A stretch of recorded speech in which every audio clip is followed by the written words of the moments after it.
CAA कभी वापस नहीं लिया जाएगा। नागरिकता कानून पर गृह मंत्री अमित शाह ने कही ये बात। जी हां, केंद्रीय गृह मंत्री अमित शाह ने कहा कि नागरिकता संशोधन कानून कभी वापस नहीं लिया जाएगा। बीजेपी के नेतृत्व वाली सरकार इसके साथ कभी समझौता नहीं करेगी। उन्होंने कहा कि भारत की नागरिकता सुनिश्चित करना भारत की संप्रभुता का निर्णय है। हम इससे कभी समझौता नहीं करेंगे। सीएए कभी वापस नहीं लिया जाएगा। एक इंटरव्यू के दौरान अमित शाह ने जब एक कांग्रेस नेता के बयान जिसमें उन्होंने कहा था कि वे सत्ता में आने पर सीएए को रद्द कर देंगे, गृह मंत्री ने कहा कि विपक्ष भी जानता है कि उसकी सत्ता में आने की संभावना कम है। सीएए बीजेपी द्वारा लाया गया है। नरेंद्र मोदी के नेतृत्व वाली सरकार इसे लेकर आई है। इसे रद्द करना संभव है।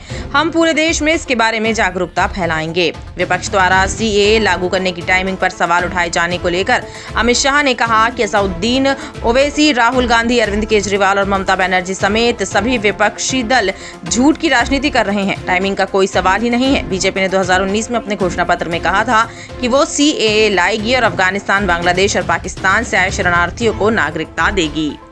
सीएए का कानून कभी वापस नहीं जाएगा और भारत की नागरिकता सुनिश्चित करना ये भारत का विषय है, भारत की संप्रभुता का निर्णय है। इसके साथ हम कोई कॉम्प्रोमाइज नहीं कर सकते। सारे विपक्षी दल, ओवैसी हो, राहुल गांधी जी हो या अरविंद केजरीवाल हो या ममता जी हो, ये झूठ की राजनीति कर रहे हैं। इसलिए टाइमिंग का महत्व नहीं है। भारतीय जनता पार्टी ने 2019 में अपने घोषणा पत्र में कहा है कि हम सीएए लेकर आएंगे और पाकिस्तान, अफगानिस्तान और बांग्लादेश के जो शरणार्थी है उनको नागरिकता देंगे। तो भारतीय जनता पार्टी का एजेंडा बहुत स्पष्ट है और वो एजेंडे के आधार पर हमें बहुमत मिला है। 2019 में ही ये बिल संसद के दोनों सदनों ने पार कर दिया। उसके बाद कोविड के कारण थोड़ा लेट हुआ। अब टाइमिंग का क्या महत्व है?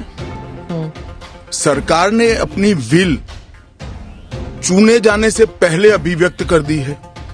चुनने के बाद फर्स्ट प्रायोरिटी में पहले ही साल में दोनों सदनों से इस कानून को मान्यता मिल गई है। रूल्स फॉर्मेलिटी है। अब टाइमिंग का या पॉलिटिकल गेन या लॉस का सवाल नहीं है। अब विपक्ष तुष्टीकरण की राजनीति कर अपीसमेंट की पॉलिटिक्स कर वोट बैंक को कंसोलिडेट करना चाहता है। लोकवार्ता न्यूज के लिए ब्यूरो रिपोर्ट।